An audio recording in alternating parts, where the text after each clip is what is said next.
Welcome back, everybody, to Facetious. This is episode 109, season 3, episode 5, brought to you on Monday. Thursday. Goodness, February 15th, 2018. You had already worked your spiel out, and I had it all worked out. At 6:05 p.m. Central Standard Time. Look, I'm one of your hosts. I'm Larry, aka Bluemanrule, and as usual, I'm joined by my main Damie, none other than the main man himself, Mike, aka Scarfinger, aka Real Talk. What's up, dog? Your Majesty in the building, son. Michael, Your Majesty, and actually joined by his co-host from Scarcasm Live is none other than my main Damie, Chase, aka Awaken Heathen. What's going on, homie? Not too much. Just trying to get used to this whole video live stuff. You get it. You get it down. Yeah. Up front, this is going to serve both purposes. Yeah, both purposes. Yeah, go ahead. Yeah. So this will be on the Scarcasm feed also. Right. This show will be simulcast, so they can knock it out because we had to shift it on Monday because your boy had parent-teacher conferences that I went to that only lasted about 5 minutes because it's short when the kid ain't no problem, and they're like, oh, it's good. Y'all got any questions? And then what happened? What had happened is you called me. Mm-hmm. But I was watching a Facebook Live. I was watching a band thing because the marching bands during the Mardi Gras parades, they get together and they battle all the time. Okay. After before, like when everybody is in line waiting for the parade to start, right? Like a couple of the bands will get together and they will go at each other. So I was watching that. So the phone didn't even ring because I was in the Facebook Live. Okay. Yeah. No, it's all good. I was like, Mike, you ready? I'm like, I'm back. I mean, you ready to go? You ready to go? He's like, nah. So we didn't go. But before I get too deep in here, crazy. I do want to send my prayers out and thoughts to all of the families and friends of the students in Florida at the school. At the school shooting, man. We'll go to it here in a little bit, but I just wanted to get that out there, man. That man, you hate it when kids lose their lives, but you really hate it when they lose their lives unnecessarily. And the kids at Marjorie Stoneman Douglas High School in Florida just yesterday, 17 so far confirmed dead, and it's past frustrating for me, man. I mean, it's definitely a sad event, but it's frustrating what our society has come to produce to create these events. You know what I mean? Yes. So that's where I wanted to go with that. But yeah. So Mike, I wanted to say, I teased in the show notes that we're gonna talk a little bit about youth violence, and I know you don't read the show notes. So I don't even know why I precursed it by saying that, but like youth violence, man, like. Man, what happened? How did one generation change everything? Because when we went to school, like you went outside and you knuckled up, right? Right. Now, some people had access to guns, but the majority of an altercation, out of 10 altercations, you might have 1 to 2 that went to guns. If you're in a really bad area, then it was about 4 or 5, right? But in general, it was like, man, you knuckled up, y'all traded some blows, y'all both went home a little scuffed up, a little scraped up. And you came back the next day all good, right? Right. But now I'm gonna tell you, well, some people will say that what changed is the lessening of corporal punishment. Some people will say that. Some people will say that is, it's a mental health issue. Some people will say that it is the proliferation of violence that our culture, our American culture is about violence. Right. And some people will blame it on gangster rap. Like there's so many things that it could be. What I'm going to say that it is. It's probably all of the above. Well, I think it's all of the above, but to certain people, like, say 50 million people can play Call of Duty and be completely fine. But someone who is apt to violence, that might be a trigger for them. You know what I mean? So, yeah, and also there was a thing a while ago, like back when all of this stuff was really popping, and then Columbine happened and stuff like that.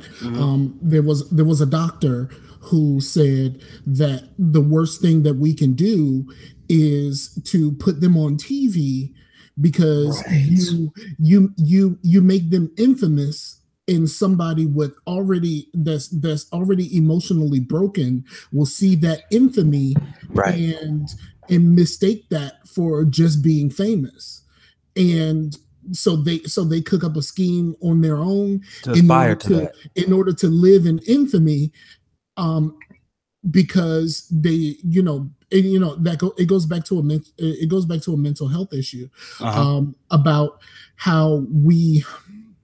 Well, it's two things, right? It's two things. One, it's like our country is broken emotionally, just absolutely broken. And there isn't. And two, our country doesn't have very many accessible ways to deal with this stuff. Right. And because of that, I don't know if it's because of that or maybe it precedes it, but we're completely uncomfortable having that conversation. Right? Like we're completely uncomfortable, like especially in the hoods I grew up in. Like if somebody's like, you just say that dude crazy, but if somebody is emotionally or psychologically disturbed and they have a mental health issue, right? Like we've gone around in many of our subcultures and really in this country, ill-equipped and ill-prepared to handle those conversations and situations. And so what ends up eventually or inevitably resulting is people don't know how to manifest their disappointment, their anger, their self-loathing. All they know how to do is just to do what pain does, right? And wants to bring more people in with it. Yes. Right. And then go ahead, Chase. Yeah, I was gonna say that because if you're too emotional, you're like an emo kid, or if you're too eccentric, you're a hipster, or if you're too so you don't want those kind of negative, they're not even really negative labels, but you still don't want a label put on you, but that's tied to actual human, just being a person, Right. Yes, he said. Yeah, yes, okay. Yes, he definitely said human. He said human. Yes, I know he swallows his H's. Pause.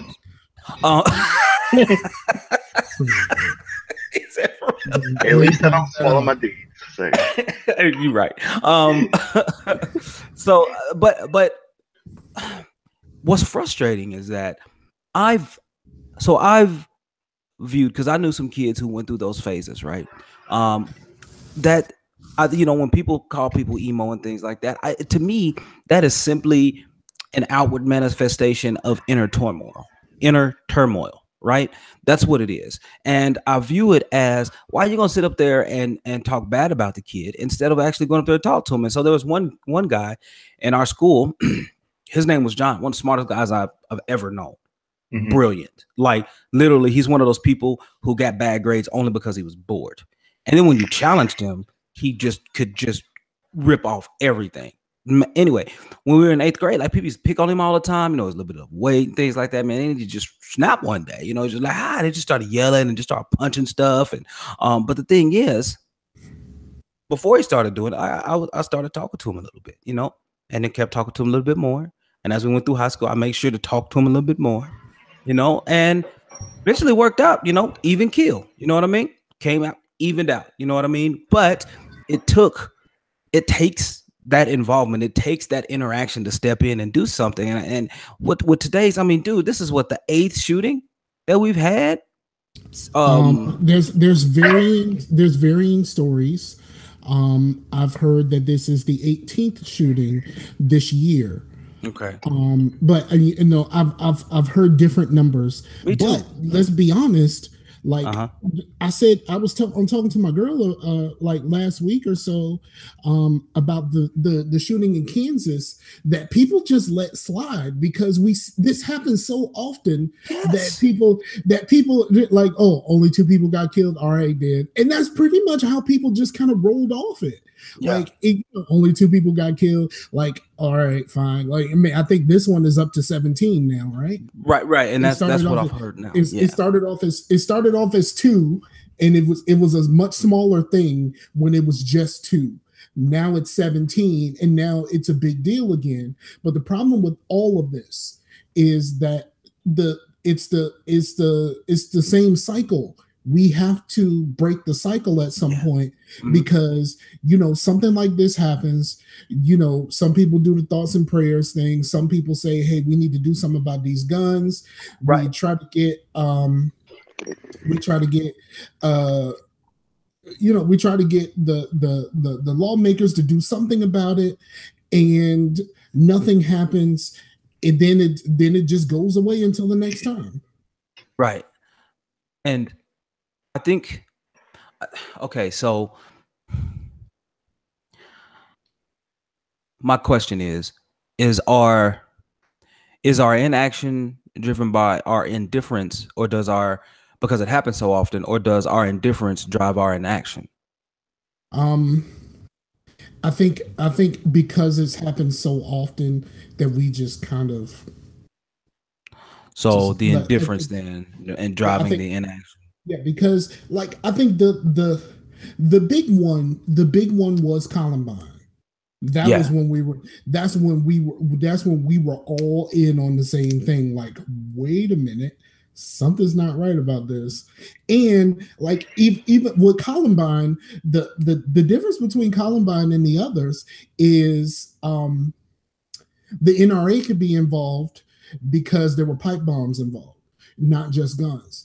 And the NRA is a huge lobby, and they spend tens of millions of dollars, and they have a lot of lawmakers in there, and they got a lot of lawmakers in their pockets, and it's created a circumstance to whereas like we can never expect anybody to do anything. And then because the lawmakers aren't doing anything when something like this happens, we all go through the motions. We go at our lawmakers, and they go, well, what about Chicago? Yeah, what about Chicago? Like, they do have strict gun laws in Chicago, and this stuff is happening a lot in Chicago, but they're still not stopping, for these places in Chicago, a lot of it is survival of the fittest. They are taking each other out. Chicago's not a bubble, though. It's not like you can't go outside of Chicago and go buy a gun and then go into Chicago. I hear what you're saying. Yeah, you saying you can import those guns if necessary, right? Import those. Yeah.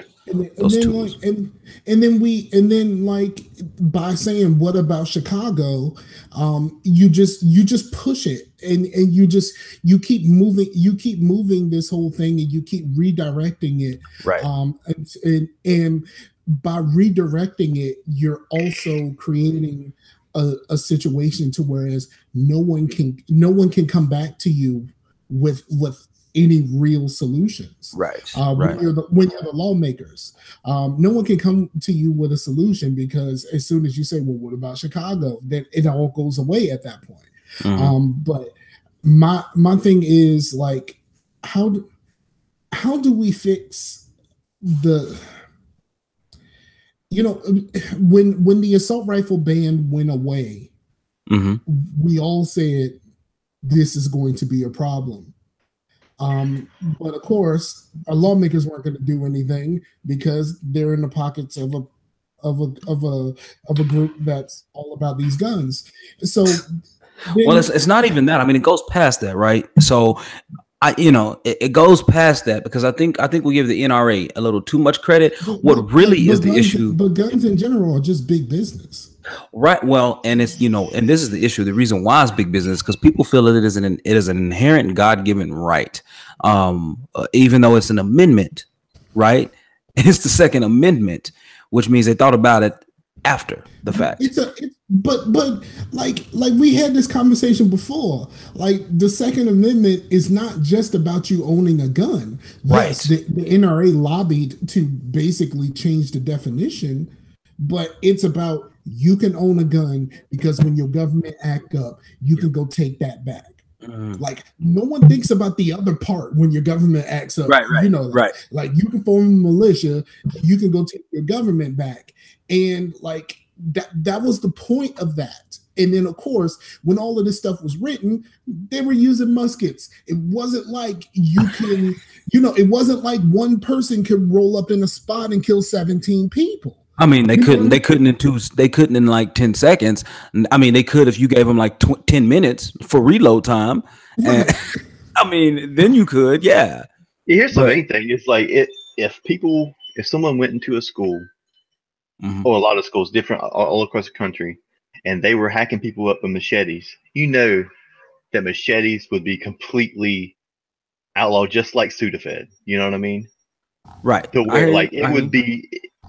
From both sides would be like, we need to do something about it. Machete shouldn't be at Walmart. It should be behind a lock case, and then you should be able to have to put in your. I mean, there would be so many regulations on machetes, it would be crazy. But since it's guns and it's an amendment, and yeah. So here's the thing. Here's the thing that bothers me, right? So they say now. In this article that I'm reading from the Washington Post, which is actually linked in the show notes, if you all learn this, it said this is an emotionally broken young man who is the public defender. His name is Gordon Weeks. He has been through a lot of trauma. He has suffered significant mental illness and significant mental trauma. Now, couple that with this next statement that I'm about to read you guys. It says, I just saw an article about like what possibly could have been the cause of his break. But go ahead. Yeah, so it says federal authorities were looking Thursday into whether crews had come up on their radar before. The FBI said agents investigated a comment on YouTube last year that threatened a school shooting, but were unable to identify the person who posted it. Now, you can track people by IP addresses. I don't believe that in the slightest. Number two, the comment simply said, "I'm going to be a professional school shooter," according to the FBI's Miami Division Special Agent Robert F. Lasky. Okay, if you have this information, and anytime I do anything on the internet, the IP address is tagged to it. Like it is unbreakable to it. Why can't you just find this kid? Like why can't you find that person who put that comment out there? Yeah, how hard? It's three things. One, the video, he was covered with a MAGA hat on. Okay. He was covered with a MAGA hat on. Two, they said that his mom passed away from this flu epidemic. Oh, this flu epidemic? Oh, yeah, that's rough. Flu epidemic. That's rough. And three, not too long ago, he was expelled for. No. A few hours ago, I had a couple of friends share the fact that a leader of a white nationalist group confirmed that he is a member. Yes, and they said that they discouraged him from doing any type of violence. But yeah, the Anti-Defamation League reported that a spokesman for a white supremacist group said crews participated in some of its training. The spokesman told the ADL that the group did not order or want crews to carry out any attack like the school rampage. Right. So we. The weird thing is like how all of this stuff is spun. I saw another thing on Facebook. And it's really a summary of how we feel after one of these shootings happen. If it's a black shooter, we need to militarize the police. A Latino shooter, we need to close the borders. If a Muslim shooter, we need to stop immigration from Arab countries. A white shooter, let's not jump to conclusions. You're right. I noticed that today, but I was like, you know what? If I said that, then I'm just gonna get a lot of hatred. And the problem that we have, like the government seems to be focused on like minorities committing crimes and immigrants committing crimes, but like all of this type of stuff, it's straight white men. Yeah, Straight white men are the ones that are running up in these spots, murdering people by the dozens, and the government keeps saying that everyone else is the problem. My thing is, like, and here's the thing. I mean, we've had the conversation before about the police and the police and how they police, I said the country, how their approaches and their postures toward people of different races are. Like, I'm honestly surprised this kid is still alive.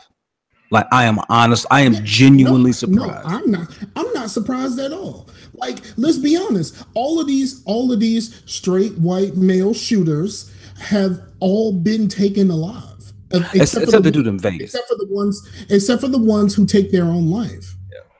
So the only ones that don't get taken alive are the ones that take their own lives. And then, but like, bro, I could get choked out for selling Lucy's, or I can get shot because you think I stole some cigarillos. Right. I look suspicious because I went to the fucking store and bought some Arizona iced tea and some Skittles. But someone who runs up any place, and I'm sorry for the cussing, but this is where it's gotten me right now. Like, you a little riled up, bro. A little riled up. And the same thing that happened with the guy who ran up in the movie theater in Colorado. Like, he had body armor and tear gas. And, he had a bag he had a bag too, didn't he? Didn't he have a duffel with him? Yeah, he had a duffel bag full of weapons taken just fine. Like, no problems. Like, none. Like, right. What are we talking about here? If a police officer rolls up behind me, I'm shook. These people can kill dozens of people and just be like, all right, then, just take me in. No, right. No one's gonna. If I do the exact same thing, no one's gonna take me. No one's gonna take me quietly. I'm going to die that day. Right. And it's a sad even if I kill no one, even if I'm sitting in a car with my girl and my kid, and I tell the officer I have a gun and I never show any intentions to use it, I can still die. You still can. Because, it's happened. So, I hated to. Yeah, he said you lucky Chase. I'm messing. But no, man. So I mean, very rarely do Mike and I sit down and like, talk about like legit strong topics like that, man. But the youth violence in this country now is outrageous, and a lot of it comes from the society and the societal norms that we have in our cultural thinking regarding our inherent right to guns, our digestion, and an absolute condoning of violence. And because every other country on Earth is on Earth. It's the other way around.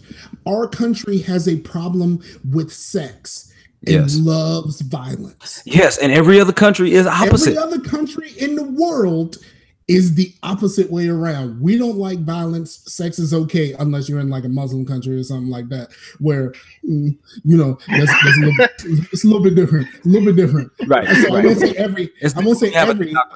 Which is a nation of people like ran by a theological belief. It's different. It's a little different. Right. It's a little different there. But for the whole rest of the world, it's the other way around. Like, let's be honest. Like, when you look at like these like neo-Nazis and stuff like that, like the place where the actual Nazis were, they don't even condone any of this stuff. If it used to be, I don't know if it still is. It used to be if you made a first-person shooter, you couldn't shoot people. Like, they had to make specific German versions of first-person shooters where you were shooting robots instead of humans. Right. Like this. I know it's weird. It's weird. It's weird, man. Yeah, I think they can shoot people, but they had to take like in Wolfenstein, they had to take out the like Nazi imagery and stuff. They had to be kind of like, we're really talking about Nazis, but it's like not really. Yeah, but not really. Yeah, They pretty much had to do the what's that game? The PlayStation shooter that looks great, but it's a terrible game. Killzone. Yeah, Killzone. funny how we both said that. Where they kind of Nazis, but not really. Right. And then they try, and then the Hellgas. Yeah, and then the last one, they tried to make them sympathetic. Like, how do you make Nazis sympathetic, bro? But like, that's funny. So Mike, man, it's been a minute, and I guess we can do some stuff from your shows, man. But hey, talk to people about a couple of things that's going on, and you guys can run this. Number one, how's the job hunt going? And number two, how was the last game night? Job hunt is completely stalled. I had a couple of calls, and I've had one. I had a few over the phone interviews. Most of that didn't really turn into anything except for one interview, and that interview I went in with all the swagger, and because it was a storage job. Oh, I heard the story on the show. It had me laughing, though. Yeah, and just the person that I interviewed with was not having anything that I had to say. Like, she was not receptive to me. I don't know what it was about me, but she was very stoic. Mm-hmm. And even like I said in the show, I won't go too far into it. At one point, she stopped the interview and was like, "Okay, this is not going how I expected it to go. I'm gonna need you to do this." And so the rest of the interview went just fine until the very end, where she asked me, she was just like, "It seems like you don't want to be in storage anymore."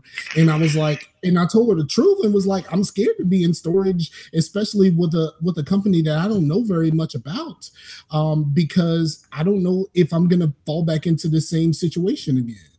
And that, we said our goodbyes or whatever on the way out the door, and I ain't heard nothing since. She said she had interviews on Friday and she would make a decision this week. This week is almost over, so I'm guessing she made her decision. Right. Well, that sucks though, man. But hey, look here, man. Like, when you've been burned a couple of times, people got to understand, man. It's not easy to hop right back on that horse. It's just not. I mean, that's why I'm not going back to the oil and gas industry, right? Because, I've been let go from there twice just because the industry wasn't doing well. You know what I mean? Not that I wasn't performing well or anything. It was just the industry. And so the last job that I had, it was that. It wasn't like it was anything I did. It was something that the company decided to bring in, a management company that already let me go. So it wasn't anybody. I'm not blaming anybody there. I mean, I wish I was still working for that company, even in a lesser capacity. But it's, things just kind of happen that way. Right. So, well, man, I'll keep praying for favor for you, man, so you can find something and get in there and make it happen, man. Because I know how frustrating it is, bro. You were talking about you've been unemployed for 2 months, or for a while, anyway. Bruh, I've had 2 different over 6 month stints, 1 6, 1 7.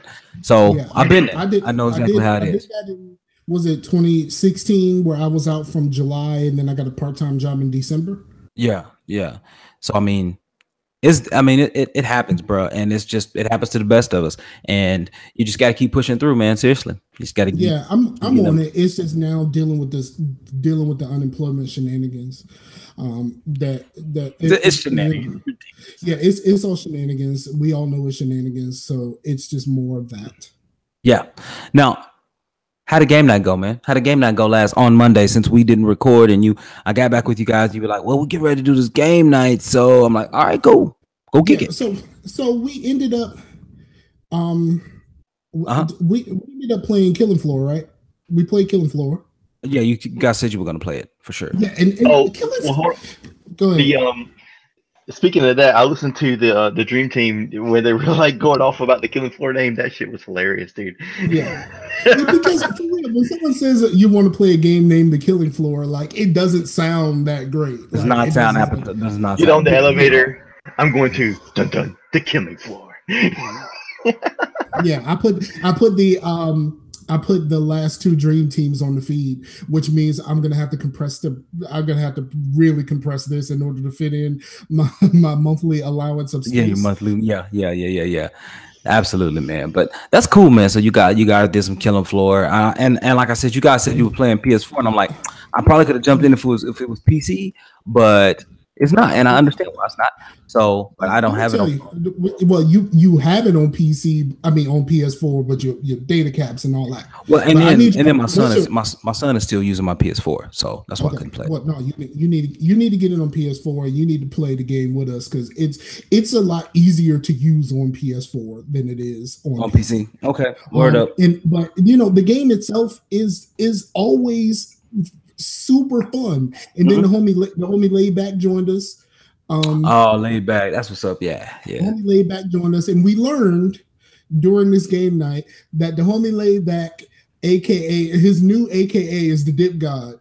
Like the Dip God, the Dip God, because Chase was playing more support roles. Like we were playing different character classes. Types normally play.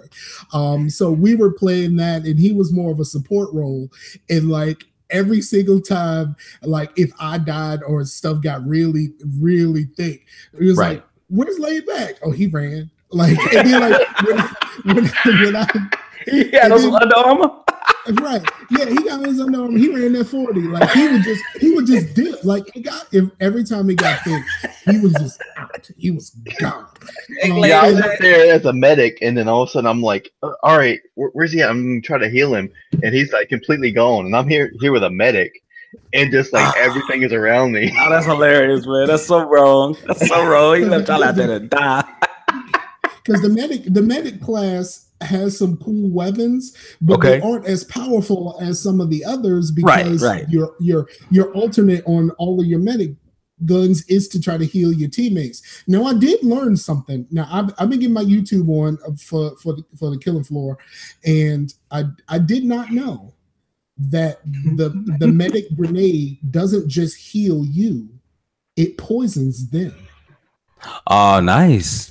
Dual effect. Yeah, because that's a good thought because there was a couple of times to where there's a group of enemies and I just threw my medic grenade. I was like, crap, I'm used to just throwing grenades and making them go boom. And then, it still was good because I poisoned them. So that's good, man. That's good. Yeah, that's good. But yeah, man, Killing Floor, man, if it goes for sale on Xbox, I might try to get a Xbox version because I think, or either that, or they need to add it to the Game Pass because I don't think the sales are going that well because it's $40 freaking on, it's $40 freaking on Xbox. On PlayStation, they gave it to us for free, and then most of us started playing it after it became free. And on PC, like you can get like a standard edition for like between $7 and $11 if you know where to go. Wow. So it's not even, it's nothing. I kind of wanted on PC or on PS or on Xbox because I was watching some Mixer today because I was trying to figure it out and get my thing going. And Mixer's great. I love it. I kind of like it. I found a stream that was doing Killing Floor, and I was actually kind of wondering how they tackled some of the bosses, but they got the doctor every time, and they completely murdered him. We got pretty good with him anyway. We're pretty decent depending on what classes we're using. Okay, but on Mixer, that game is what is it called? Where you can interact. So your streamers can actually heal you. They can like give you more ammo and the interactivity. And they can like give you more shield, or they can like spawn enemies and stuff, which costs more of the energy or whatever you get from Mixer. Wow, that's crazy, man. That's cool. That is cool, man. I like I said, I like Mixer, man. I really think Microsoft knocked it out of the park by acquiring that company, and it's really nice technology, dude. They did a terrible job with the name though. They did. They did. I was a fan of Beam, but it wasn't going. You can't use Beam everywhere, but. But all right, man. So all right, y'all. I got 4 more things, dog. So and they're all pretty lighthearted. Actually, they're all pretty good. So the first one, dog. Okay, so this is 4-star wide receiver named Jacob Copeland, and he was doing. Is this the one with the mama? Yes. So this 4-star receiver, if you guys haven't seen it, it is in the show notes. She gets up, like he is in there getting ready to declare his school, right?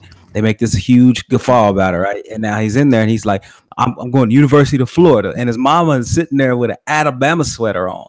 And no, not just an Alabama sweater, but a Tennessee hat. And a Tennessee hat. He had all three of those: Alabama, Tennessee, and Florida.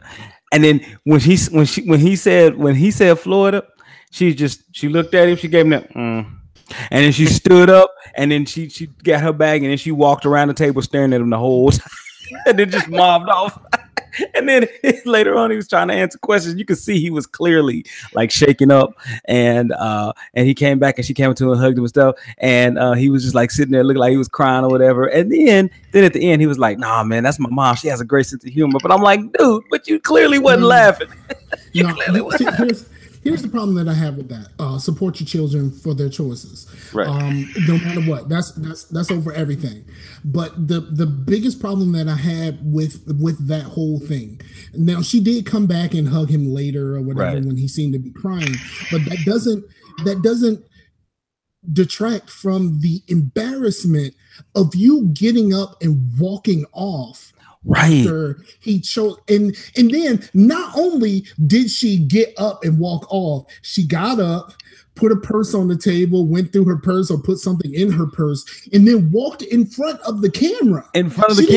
She didn't just walk off screen. Yeah, no, she walked in front of the cameras away, back across the table that were in front of the camera, and then the whole thing stopped being about his choice. I watched the longer version. I watched the longer version first. Then I watched the piece where she got up. Then I watched the piece afterwards when she came back and hugged him. But the problem is, like, if you watch the longer version, like the questions that he was being asked changed when she got up. Now he had to sit there and answer questions about her on his questions. Yeah. And that's the messed up part about it. Like, I would have been, I would have been like, Mama, now, like, you choose to do this right now. Like, you can be mad about it. Like, maybe them Alabama checks was gonna be great.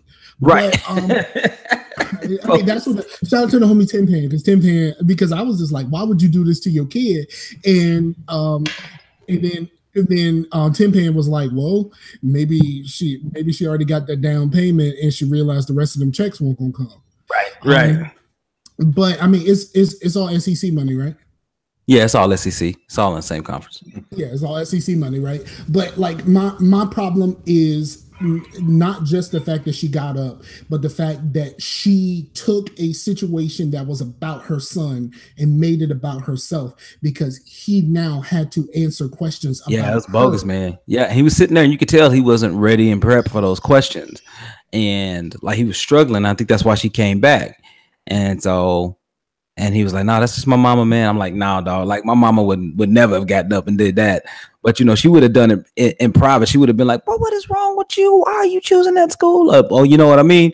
But she would have never got up and done that. No, so you don't do that right then and there. Absolutely not. Absolutely not. You don't do that right then and there. And if you wanted to convince him to go to one of those other schools, until that letter is sent, you have time. Yep, you do. Yeah, you can always go in until that letter is sent saying, "Okay, I got you. I'm gonna come here." Like, you have time. All he did was pick right then and there. It's not like there was a fax machine there that he was just gonna fax the letter in at that point. You know what I'm saying? Like, so it was messed up. It was just really messed up how that whole situation occurred. And I really felt bad for him when he had to sit there and answer those questions about her, because he seemed like a really nice young kid. You know what I mean? He really did. And it just that seemed like that kind of surprised. But after they interviewed her, and what she said was, they're from Florida. Her son has had problems with gangs there. And she wanted him to get out of Florida. And then he chose to go to a Florida school, leaving him in that, leaving him in the state to deal with the same things he's been dealing with. Okay. But I can understand that, but she got to hold that in. Like you got to hold that in at that point. You don't do it right then. Yeah, you got to stand behind your kid. I mean, literally the entire nation's eyeballs are on your kid right then. Like you got to find a different time to pull that off. You know what I mean? You got to find a different time. All right, Mike. We didn't even get Chase in on that. Did you see it? Did you not see it, Chase? No, I'm just just let you guys talk your sports and. Oh man, it's just hilarious, man. So Mike, what you could do is just share it with him. You just share it with him, share him the link, and then he can look at it and everything, man. But so yeah, you definitely check that out though, man. It was nuts, dog. All right, Mike. So Darren and Ryan, shout outs to them because they listen to the podcast. They always be like, man, are you really from the hood? He's like, how you from the country and the hood? I'm like, you just got to see it. You just got to see it. But this will answer the question. This will undoubtedly confirm that I am from the hood because I can answer this question and I guarantee you they can't. Can you describe what a crackhead smells like? I can. Yes. It's hard though. Chase, is hard. If you've never been around a crackhead, if you've been around a meth head, it's quite similar. Okay. The physical descriptions are more tangible though. See, I'm a good kid. Never been around, all those drugs and all that stuff. Right. I know what weed smells like. Right. There's one time I was in GameStop, and this one time I was in GameStop. Come in, I was like, "Holy shit!" This dude got weed in his freaking trade-ins because it was strong, huh? Yeah, it's got that real thick metallic smell, or whatnot. Yeah, I know the only thing I can really describe it as. It's kind of like this metallic smell. No, but that all depends. Like, the metallic smell is one thing, but like if you ever been around somebody that was smoking that loud, it's so I wouldn't say musty. I would say musky. Musky, yeah. It's so musky, and it is so like it's off-putting. Like when you've never really been around that much. Is it musky as in like, you go up to this couch, you're like, I know what you guys are doing on this couch. Is it that kind of musky? No, it's not like that kind of. It's kind of like See, that's musty. That's musty. Okay, that's musty. M-U-S-T-Y. Musky is more like a combination of Old Spice and Brute thrown together. No, Brute with some water. Brute with some water. Brute with some water. Brute completely changed as soon as a drop of water hits some Brute. Right, exactly. Here's what I do: is I spritz it in the air and then I walk through it because my brother. It smelled like he took a bath. Like when he was a teenager, it smelled like he took a bath in cold water.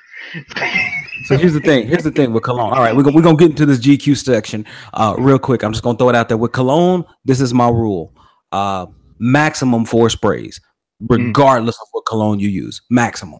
That's absolute max, bro. There's some people that nah, bro. Maximum 4 sprays. 2 sprays have to come in contact with the skin because, believe it or not, scents actually change their chemical and olfactory composition when they combine with your body chemistry.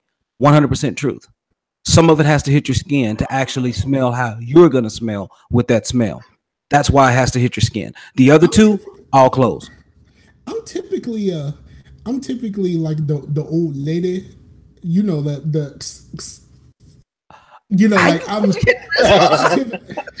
I'm talking about, the wrist, I do. And, both sides of the neck and the wrist. See, this is what I do. And this is a key point that I do.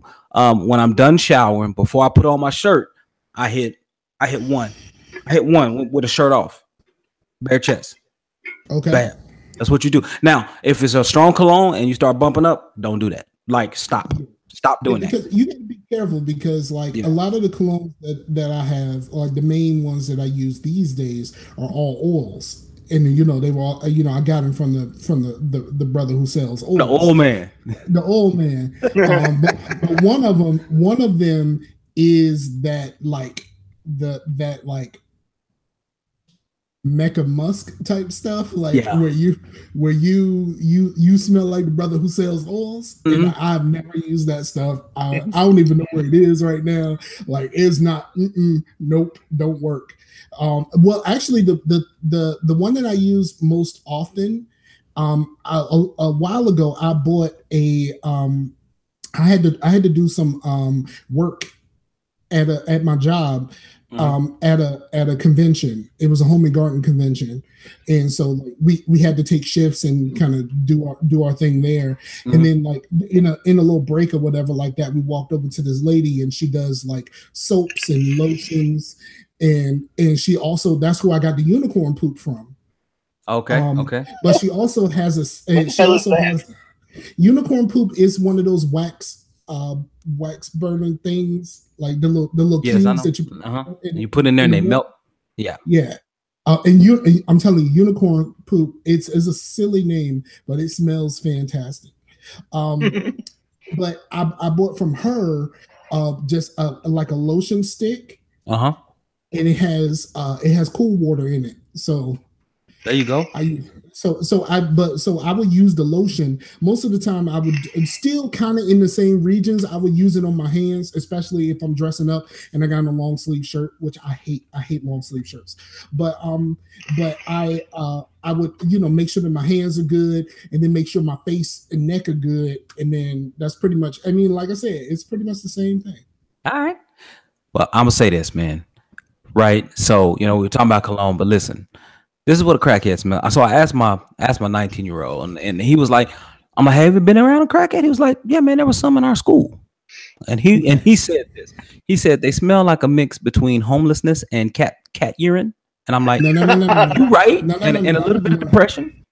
No. You're missing the one key ingredient to describe what a crackhead smells like. I'm not doing my description, but please go ahead. Add the ingredient. Aluminum. No. And you can back this up. As soon as I say it, you could be like, you right. And I'm waiting for that. Burnt plastic. Yep. It's always something burning. And that's what I told him. That was my other definition. And my other definition was like, and it's the smell and that hint of something always burning. And then because I described it to my brother, he was like, yep, that's he's like, that's kind of it. And then here's the thing. Here's the worst thing about crackheads. Now, some people, because also a lot of times their body odor is off the charts, ridiculous, right? Yeah, it smells like chitlin runoff.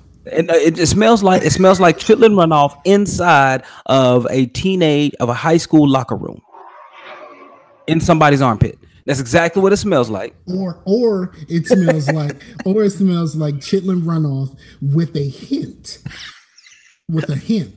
Like we're talking colognes and stuff like that. It has a underlying note of dumpster juice. Like yes, the dumpster juice is a consistent factor, right? But here's the biggest thing. You guys sound like Denny talking about beer. Talking about crab beer. Shout out to Crab. Check them out. OFRNradio.com. But listen, the biggest hint that you around the crackhead is that it gets in your mouth. The funk hangs in the air, and you leave like you just tasted somebody's armpit. Like it permeates and it lingers. It is the worst. I would tell you something. This happened to me. It wasn't a crackhead, but when I worked for Public Storage years and years ago, I had a gentleman come in and rent a storage space, and he smelled like he smoked cigarettes and cigars and chewed tobacco. And he has never ever washed his clothes. And like he started talking to me, and he's leaning over the counter. It was like, okay, so I need to do what? And I'm sitting there like trying to look. This is my, if somebody didn't smell good, no, I would sit there like I'm thinking, but really what I'm doing is I'm covering my mouth and I'm putting my finger under my nose so you can smell your lotion. Right. So I pull that too. Yeah. So I was doing that most of the time, and then I would hand him something with one hand, and I would talk to him like this. And here's the problem: when he left, The smell did not go away. Wow. It did not. I had to go get some.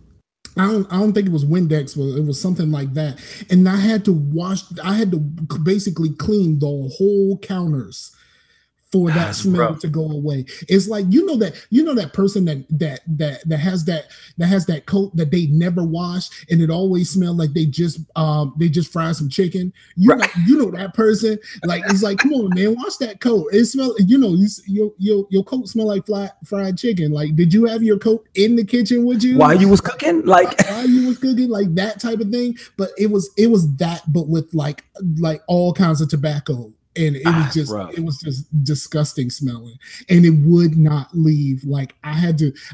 Look, after he left, I got up and left the office for a few minutes. I was like, you know what? This is a very good time for me to go and take some locks off and do what I got to do outside. Right. So I was outside for about at least 20 to 30 minutes. I came back and it was still there. That's rough, man. So if you guys don't understand, man, look.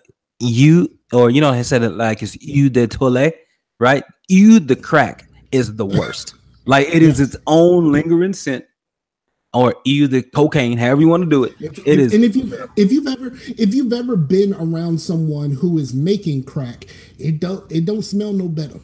So look, all this time, when I got up to go use the bathroom, you guys are still on crack. No, he's talking about other body odors. Wrapping it up. We was wrapping it up. But, we was wrapping it up. But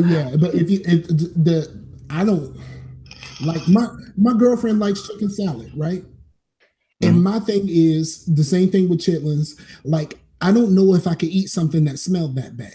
Like, I can't eat tuna. Like, I just can't. Like, it just don't. No, you can do it. You can do it because here's the thing. Depends on who making the chicken salad. Well, I can't. Here's what I found. It's the smell connotes, because our smell, our senses, smell and taste are actually kind of linked. When you smell something, you a lot of times associate or assume a certain flavor. However, if you try it and you eat it and you like it, the next time you smell it, that the new association that was just I'm also not a huge fan of mayonnaise.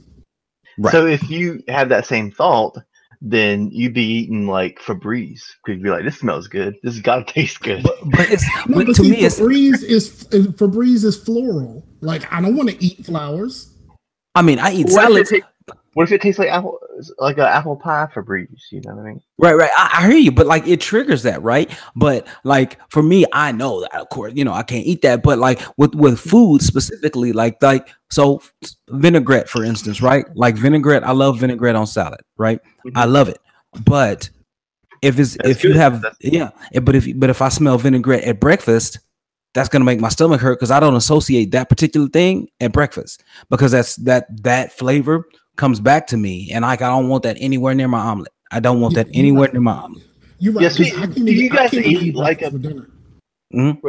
Well, let me get to that. Like, do you guys really, like, if I eat like a breakfast, like omelets and sausage and biscuits and pancakes and all that stuff, I'm gonna be asleep. So like, I like that stuff, so I'd rather eat it for dinner, because I cannot eat like something that heavy and like have a productive day at all. Well, I'm not a napper. Me either. So it's really difficult for me to go to sleep during the day. Like, even those days where I'm playing RimWorld real late and I go to bed real late and I'm just like, and then I wake up earlier than I expected to. I still can't really go to sleep during the day. You're just up, bro. You just up. Yeah. Your clock, and because I work out in the mornings, I'm a lot hungry in the mornings, and it activates my metabolism. So that's one thing that I would recommend for you, Chase, that if you are interested in maybe eating breakfast, trying it out or something in the mornings, then work out in the morning and increase that metabolism, that burn rate, and it won't sit on you as long, even though it is heavy. It won't sit on you as long as you kind of burn through it faster. And I don't really feel that tired after eating food. I'm fat, so like eating food sometimes when I'm finished, like sometimes eating food makes me want to eat more food. Right. Like I think about all of the other things that I could have had with the food that I just ate, and I'm like, you know what? Get that opportunity cost. Right. So you the guy that's like, once you get done with breakfast, you're like, yeah, what we having for lunch? What we having for supper? But I don't eat very much in the mornings. Most days I eat maybe there's a pause coming. There's a sweet and salty nut bar. Definite pause. I did one or two of those, and then a couple of oranges. That's pretty much usually what I eat in the mornings. Oh, the sweet and salty is Nature Valley with the brown package. Is that the one? No, I'm cheap and I ain't got no job, so I get the Walmarts. There you go. All right, ain't nothing wrong with it. The almond though, not the peanuts. Yeah. But if I'm balling, like if I got a job and I got a little bit of money, I'll go to the Nature Valley and get the cashews or the mixed nuts. Oh, okay. Got all of it in there. Yeah. You know what I'm saying? Yeah, you gotta go with those opposite flavors, man. When you have sweet and salty, sweet and spicy, or whatnot, it's just. Yeah, I don't know. That's all I can think of. It's just like. No, sweet and salty is great, man. That's why I tell people. That's why Chex Mix works. That's why peanut butter and jelly works. People don't understand. Peanut butter and jelly is simply the whole idea of sweet and salty. That's all it is. You never had no sweet and sour sauce on your chicken, though? Oh, for real, man. My wife made that last week. Bruh. Like, sweet now, and sour. Sweet and sour is legit. My girl has never really been like, is one of those things to where as I talk about putting sweet and sour or some Polynesian, shout out to Chick-fil-A, put some Polynesian on something, and she kind of looked at me like, ugh, like why would you do that? But then one day I fried up some chicken. And then I made some barbecue, and I made some sweet and sour, and she was like, and she was very surprised of how good sweet and sour was. So like when she left in December, when she was in Alabama, she kept telling me, "Yo, we can make some sweet and sour chicken." I'm like, you know what, you right. Stupid, man. All right, y'all. I got two more things real quick. One I want to throw out there. I'm a Death Battle fan. I've watched Death Battle for many, many years. That Screw Attack puts on, and my oldest son and I were telling people if this matchup ever happened, Black Panther would win, and it's Black Panther versus Batman, and they did the whole thing. They did all of their research, and Black Panther worked him over. Yeah, because like he's richer, he's smarter, and his abilities are stronger than Batman, and his technology not crazy. He's not crazy. His technology is greater than Batman's. So like all of that stuff, if like every advantage that you have on everyone else doesn't really work on me, because I'm you can probably figure me out, but guess what? I've already figured you out. Yes, man. Batman's best friend is the Joker, because they're just as crazy. Yeah, he is. They're just as crazy. He is, man. He is. They are peas in a pod, bro. They are peas in a pod. But no, I mean seriously, this death battle, Mike was saying it like he is. Black Panther is superior to Batman physically, financially, technologically, and strategically. They're a wash, because like one of Black Panther's first appearances, he took down all of the Fantastic Four by himself. Right. Like he studied them, he knew that he found their weaknesses, and he had them beat. The only reason he beat them all because Wyatt Wingfoot was an additional human he didn't account for, and he went through and undid all the traps, but he had all four of them trapped at once. Like he took them down like you go at a JRPG, just like which one are you weak to? Which one are you weak to? Yeah, exactly, man. Yeah, that's what he did basically. There was a meme. There was a meme a couple months ago where it was Black Panther in Tony Stark's lab. And he said, "Oh, you have a nice lab here, Tony." And Tony being Tony, Tony being Tony said, "Oh, do y'all have these in Wakanda?" And he was like, "Yeah, in every elementary school." Yeah, he cut it down. He cut it down, man. And if and there was. And also the way he's introduced to the Avengers, and you know how they had Marvel's Avengers Assemble, they had a first run of it like a season and a half or 2 seasons, then they stopped it and restarted it again. And both introductions, the Black Panther comes in and is introduced by hacking into, completely breaking and destroying all of Tony Stark's stuff, like his technology. He was like, yeah, I did that too 10 years ago. Like, he's just like, I mean, that's cute. It's basically like, that's cute. That's real cute. Is how he does. So, and the thing is, like, they did the financial part is what tripped me out. It's like, you know, Batman's valued at like 9 billion, right? T'Challa is valued at like 90 trillion or like 9 trillion, at least 9 trillion. It's either 9 or 90 trillion. I think it's 9. My oldest son said no, it's 90, but it's that big of a gulf, bro. Like, it was just great. So I recommend that. It's in the show notes.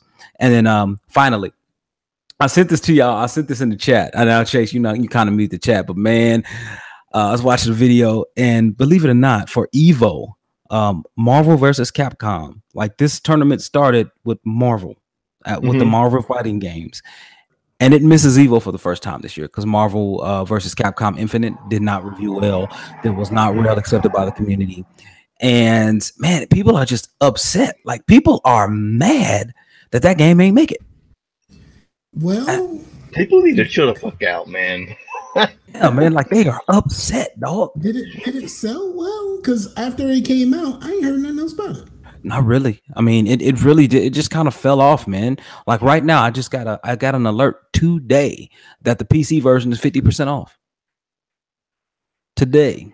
So, yeah, man, it's just mad. It's just mad interesting, man. I didn't have anything other than just to say that it's funny. I found a couple of nice, funny videos about Marvel missing Evo, and I linked it, and I want people to check it out.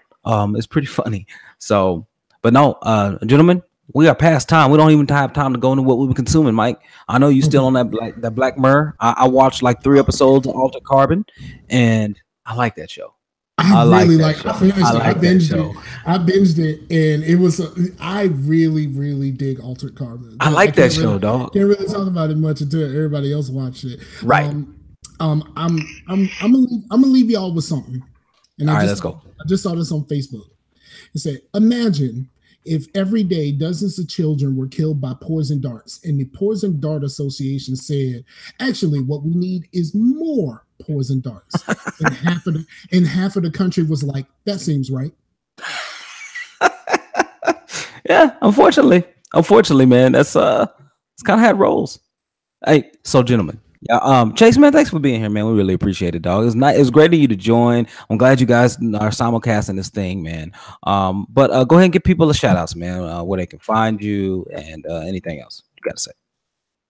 Yeah, I'll go ahead and shout out Holy Head Shut because he, shouted me out in the EDG. Slow, sorry, but yeah, because we were gonna like kill some ROM because I was going through Gears of War Ultimate, and there's a lot of people that have Gears of War regular, but it seems like a lot of people don't have Gears of War Ultimate. Now it's going against RAM by yourself. Yeah, it's a beast. It's rough. It's rough, dog. It's rough. I had to do it. Rest in peace to my man Kim. Yeah, you're right, Kim. I forgot about Kim. Yeah, I use Kim in multiplayer just as a tribute to my mans in them. There you go. All right. Anybody else, Chase? Are you good? Yeah. Jay O'Malley from the OFR cast, because I actually got him trying to get him into a party and didn't realize that Tuesdays were OFR podcast. Yes, OFR recording night. Yeah, man. Yeah. And let me say, the only reason I don't do that show anymore because I love OFR, man. Only reason I don't do it, bro, it's too long for you, boy. Like, we all know I'm notorious for falling asleep late at night, even while doing stuff. So yeah. No, Jay O'Malley, he's a good dude, man. He really is. Yeah, really is. Cool. Mike, you got any shout outs, bro? Man, shout out to the empty chat, yo. I know we on a different night, but ain't nobody show up, yo. I know it, man. Like, this joint is empty. Where it's your empty. Boy, son? Like he didn't even show up. Like, where your man's at? Right. Chase it here. I'm here though. I got it though. So, but yeah, man, it's all good. Simpson will probably watch it tomorrow, man, or this weekend, and hit me back about it. So that's what he do. All right. You know that chat that you put that in is the chat for us, right? Like, it doesn't actually go out to them. Yeah, the reason I mute the chat isn't because I don't find you guys interesting. It's because I'll be working or something. It's like bleep bleep bleep bleep bleep. I'm like, what is Knox talking about at like this time of day? Yeah, it's interesting. It's interesting, man. But no. So all right. So that should be added to the title, the show title. Actually, you know what? That's gonna be the show title for Scarcasm. What is Knox talking about? So all right, so I do got a couple of shout outs though. So I want to shout out my dude Aaron from Game Enthused. Yo, he hit me up last week. It was like, hey, you want to be on the show? I ain't see it till this week. It was a week ago because it's on my Twitter and it went straight to my DMs. And unfortunately, my phone ain't updating my DMs to me and letting me know. So I apologize for that. Shout out to Chase for joining us tonight, man. It's a long show. It is, bro. Like I said, and I got back on it and stuff, man. So I've been catching up, and then I have two shout outs that I really want to give out to OFR, some OFR shows, and there'll be a third one as well. So Lefty Chris, aka Lefty Brown, is starting up another podcast, and he asked for a trailer for Facetious, so I'm gonna get that to him either tonight or tomorrow, and then we're gonna put that out there. So many shout outs to Chris, man, for doing his thing, keeping it all rolling, man. Coming out there with something new, man. I'm excited to see what he's gonna bring. So he's doing something completely different. It's got something completely different, man. Yeah, it's gonna be pretty good. And then number two is that the Geeks passed 300 episodes last week. You were in there. Bruh, I watched it, bruh. Let me tell you. Yeah, oh yeah, you talking about the chat a little bit. Yeah. Their chat was a little weird. It was lit, it was so pause worthy. Like people telling them to stroke their beards. And I can't stroke mine no more. And then you cut it. Because last time I saw you on the show, you kind of looked like Teen Wolf Stat. But and then Will's dog was there and they kept telling him, pick up your dog now. Like that kind of like, whoa, what's wrong with y'all? Slow down. And then they also gave Knox the shout out for putting them on to Verve. He gave Knox the shout out? Really? You know what I'm gonna do? I've been talking about Verve. I've been talking about Verve since like last year. You like have been May, but like they said Knox was the one, and I was like, no, that was Blue. But that was all me, dog. They didn't see my comment, so be like, no, I think you heard that from Blue. Yeah, that's been me for a minute talking about Verve, man. It's greatness. Verve is a shit. Like even if you're not into anime, man. Like, yeah, it has a lot of stuff out there. Like, I mean, it's a great service. It really is, man. And then, man, shout outs to the OMG Hour, dog. They already at episode 285, dog. So, shout outs to them, man. They are consistent. They just roll it through every single week. So, shout outs to be like hating on some Persona, man. They be who does? OMG, man. They be hating on some Persona, man. Yeah. And the thing is, I like those guys though. I like those guys too, man. I like those guys a lot, man. Oh, Cynics. Jeff is he should be Cynical Nicks. Yeah. Like that should be his at Twitter at Cynical Nicks. That should be his name because that dude is cynical about everything. So but yeah, and I give him guff because they like the biggest Destiny fans I know. And anyway, that being said, y'all, thank you so much for listening to Facetious 109 simulcast with Scarcasm Live. I'm not sure what episode number y'all rocking. And true Scarcasm passing, true Scarcasm, you know, Devil's Tramping Ground 9.5. 9.5, bro. Hey, yeah, that's a lot. That's strong. Hopefully that ain't too hoppy, or hopefully that ain't too much of a stout, because that's rough. It's a Belgian triple, and it's triple hops. Oh no, thank you. No, thank you. I did not I didn't see this on the can, but like it's strong. But then the aftertaste is like this nice banana, and I didn't even see that on the can. But like it's normally you're like, oh man, this tastes great, but man, the aftertaste is terrible. But this one's like it's like strong, and you're like, man, I had a triple hop beer. Banana pudding. I'm like messing up my words. Yeah. I had a banana hops beer about a month ago. We had a going away party for some interns who were in my old building with me. So they wanted to go out to a local brewery, Prairie Ale Brewing, and we went out there and they have a triple hop IPA, and I was like, whew, never again. Never again will I get a triple hops, dog. Like that is it's the wrong season, man. IPAs are for summer, man. Yes, but that was rough, dude. But yeah. Well, thank you so much for listening, y'all. Hey, I got Black Panther in 2 days. We're gonna be back here on Monday. I'm gonna talk about it. We're gonna keep it lit. But all right, y'all. Thanks for listening. Thanks for watching. Peace out to the Warriors. course.